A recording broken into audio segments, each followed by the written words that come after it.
పార్లమెంట్లో ప్రభుత్వానికి తిరుగులేదు. ఉభయ సభల్లో మెజారిటీ సాధిస్తుంది. కానీ రాజ్యాంగ సవరణ చేయాలంటే సాధారణ మెజారిటీ సరిపోదు. హాజరైన సభ్యుల్లో 3/2 మంది సపోర్ట్ చేయాలి. ఉభయ సభల్లోనూ ఇదే ప్రాసెస్. ఆ తర్వాత దేశంలోని సగానికి పైగా రాష్ట్రాలు ఆమోదం తెలపాలి. అప్పుడే రాష్ట్రపతి దగ్గరకు ఆ బిల్లు వెళ్తుంది. మరి పార్లమెంట్ ఉభయ సభల్లో 3/2 మెజారిటీ ఎన్డీఏ ప్రభుత్వానికి ఉందా? కాంగ్రెస్ నేతృత్వంలోని ఇండి కూటమి పార్టీలు ఏకతాటిపై ఉన్నాయి. ప్రభుత్వ చర్యను అడ్డుకుంటామని తేల్చి చెప్పేశారు. దీంతో నెంబర్ గేమ్ ఆసక్తిగా మారుతోంది.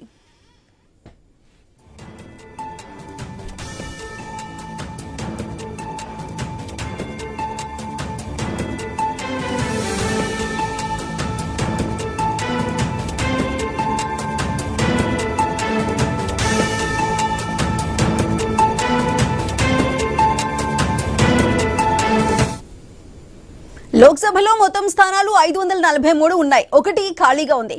సాధారణ మెజారిటీ మార్కు 272. అధికారంలోని ఎన్డీఏ బలం 293. ప్రతిపక్ష ఇండి కూటమి బలం 234. వైసీపీ సహా ఇతరులకు 15 సీట్లు ఉన్నాయి.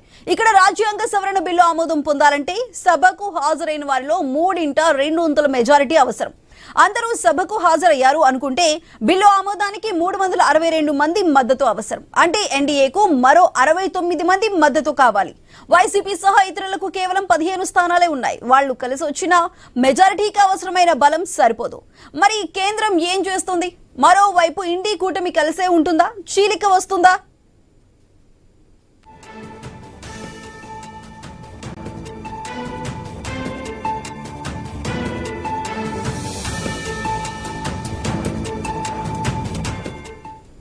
ప్రతిపక్ష ఇండి కూటమిలో కాంగ్రెస్ కు 99, సమాజ్వాదీ పార్టీకి 37, తృణమూల్ కాంగ్రెస్ కు 28, డీఎంకే కు 22 మంది సభ్యులు ఉన్నారు. ఈ 4 పార్టీలకు 186 మంది ఎంపీలు ఉన్నారు.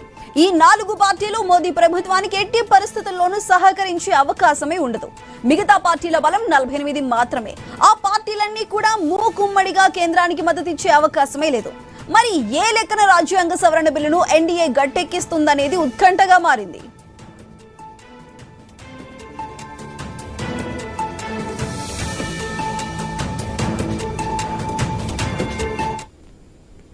రాజ్యసభ విషయానికి వస్తే అక్కడ 250 సీట్లకు గాను 5 ఖాళీలు ఉన్నాయి. 245లో ఎన్డీఏ బలం 129. ఇండి కూటమికి 78 మంది ఎంపీలు ఉన్నారు. ఇతరులు 29 మంది ఉన్నారు. సభ్యులందరూ ఓటింగ్ లో పాల్గొంటారు అనుకుంటే రాజ్యాంగ సవరణ బిల్లు ఆమోదం పొందాలంటే 164 మంది మద్దతు అవసరం. ఎన్డీఏకు ఇతరులు అందరూ కలిసినా 158 మంది అవుతారు. ఇంకా 6 మద్దతు ప్రభుత్వానికి అవసరం అవుతుంది. మరి రాజ్యాంగ సవరణ బిల్లును ఎలా గట్టెక్కిస్తారు అనేది ఆసక్తిగా మారింది.